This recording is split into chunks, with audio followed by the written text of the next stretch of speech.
Tahukah anda, ada manusia yang mengkaji teknologi untuk memindahkan kesedaran manusia ke dalam mesin? Bukan sekadar data, tetapi minda manusia itu sendiri. Idea ini dikaji oleh saintis seperti Ray Kurzweil. Konsep ini dikaji oleh saintis seperti Ray Kurzweil. Ia melibatkan pemetaan keseluruhan otak manusia. Setiap neuron, setiap sambungan saraf direkodkan secara digital. Kemudian, data tersebut dimasukkan ke dalam sistem komputer. Tujuannya untuk mencipta versi digital diri manusia. Seolah-olah kesedaran boleh hidup tanpa badan fizikal. Walaupun masih dalam teori, kajian ke arah ini sedang berjalan. Ia membuka persoalan besar. Apa sebenarnya makna hidup sebagai manusia? Jika berjaya, kematian mungkin tidak lagi seperti yang kita faham hari ini. Seolah-olah manusia boleh terus wujud dalam bentuk digital.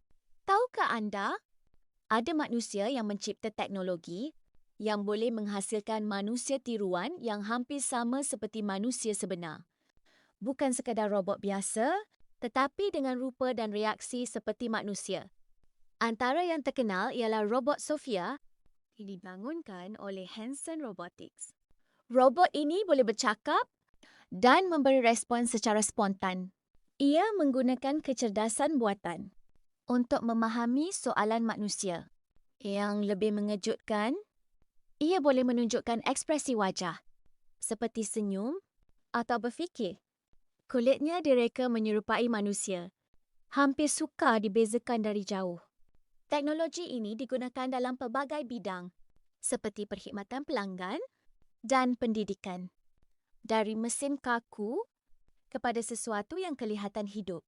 Seolah-olah sempadan antara manusia dan mesin semakin kabur. Kau pernah nampak gol dari tengah padang?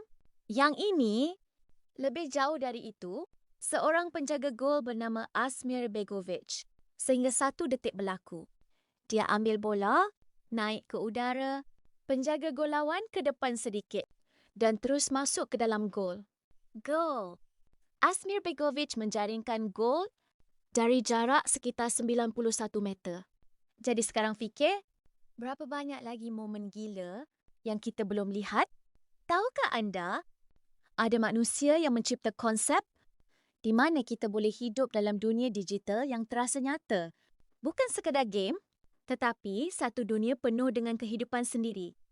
Konsep ini dikenali sebagai Metaverse dan dipopularkan oleh tokoh seperti Mark Zuckerberg. Dalam Metaverse, kita menggunakan avatar sebagai diri kita. Kita boleh berjalan, berbual, malah bekerja dalam dunia digital.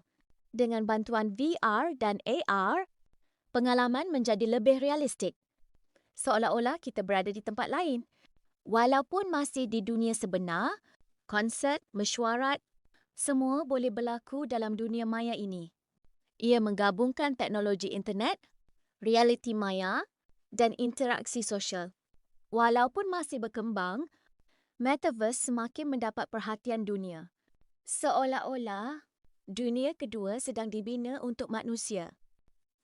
Tahukah anda, ada manusia yang mencipta teknologi yang boleh menghasilkan video palsu tetapi nampak sangat real. Bukan edit biasa, tetapi seolah-olah benar-benar berlaku. Teknologi ini dikenali sebagai deepfake. Ia menggunakan kecerdasan buatan untuk meniru wajah dan suara seseorang. Dengan data yang mencukupi, AI boleh belajar rupa dan ekspresi manusia. Kemudian, ia menghasilkan video baru yang sangat meyakinkan.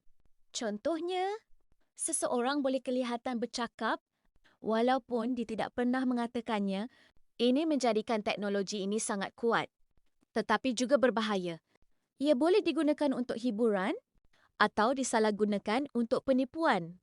Sukar untuk membezakan mana yang real dan mana yang palsu.